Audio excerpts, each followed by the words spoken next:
Burası bizim son durak. Geliş var, gidiş yok. Ama bu tıp fakültesi yapılsa bu kadar insan işsiz, güçsüz ekmek yiyecek. Niye gidecek Batı'da, İstanbul'da, Antalya'da, İzmir'de iş bulacak? Bizim ne işimiz var Batman'da, Diyarbakır'da? Burada varken, tıp fakültesi imkanı varken, yapılacak varken bizim ne işimiz var Batman'da, Diyarbakır'da, İstanbul'da, İzmir'de? Hani maddi durumları iyi olmayan vatandaşlarımız var. Ne işleri var orada? Yani biz zahmet bunu bir gündeme getirmek lazım. Cumhurbaşkanımız elinden geleni yapıyor millet için, halk için ama bizim buradaki yandaşlar, rantçılar bu işi bir türlü anlaşamıyorlar, yapamıyorlar, yer belirliyorlar. Orada rant olduğu zaman başkasına gidiyorlar. Yani ondan dolayı yani bu işte rant var. Aslında bunu bırakmamak lazım. Bizzat Sayın Cumhurbaşkanımızın bu konuya el atması lazım. Çünkü buralarda tüm bölgede rant var. Rant olduğu için şu arsa benim, şu arsa benim, yok %50, %60 anlaşalım diye ondan dolayı.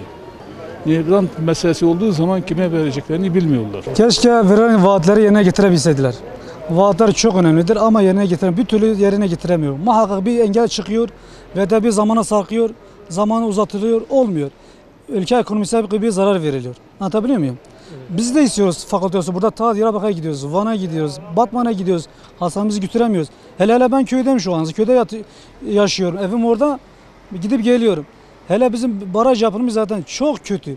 Yol yok. Gidemiyoruz. Bir rüzgar esiyor, dalga oluyor, gemiler çalışmıyor. Yol yapılmış, bir 10 dakikalık yol. Tamam, 2 saat olmuş. Rampa aşağı, fren patlıyor, araba şarampa hop aşağı. Biz fakültede istiyoruz, köprüde de istiyoruz. Önceliğimiz tabii sağlık çok önemlidir. Ama ulaşım olmayınca sağlık da olmuyor. İkisi birbirine eşittir. Millet çok perişan. Gereken yapılmasını istiyoruz. Yoksa bu seçimde gereken cevabı verilecekti millet. Biz isteriz gelmesini ama işte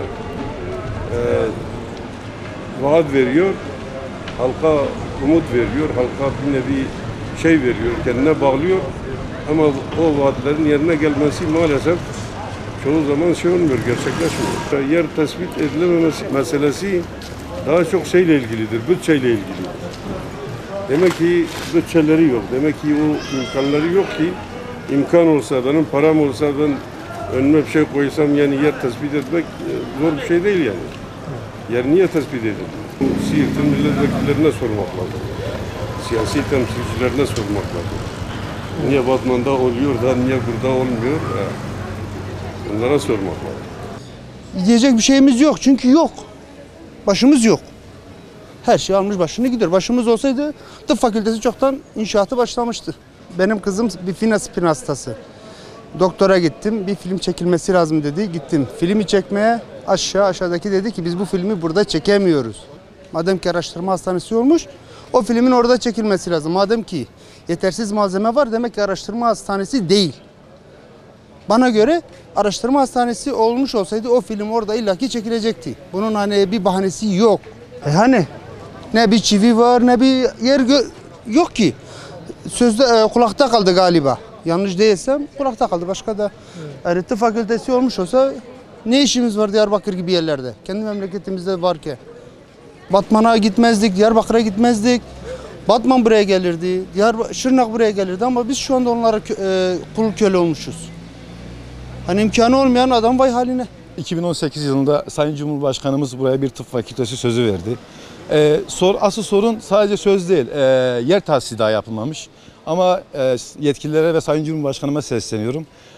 Buraya bir tıp fakültesinin getirisi ve ekonomik katkısı çok büyük olacaktır. Evet. Hani bu Siirt artık gelişmekte olan bir şehir. Artık hani bir üniversitesi var ve büyük bir üniversitesi var.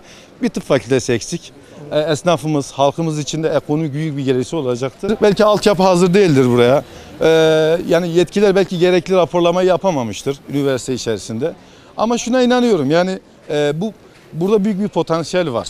Yani buradan sonra zaten Van var. Van 100. Üniversitesi var. Başka bir üniversite yok. Yani Dicle Üniversitesi var. Dicle Üniversitesi köklü bir üniversite. Neden biz bir köklü üniversite olmayalım?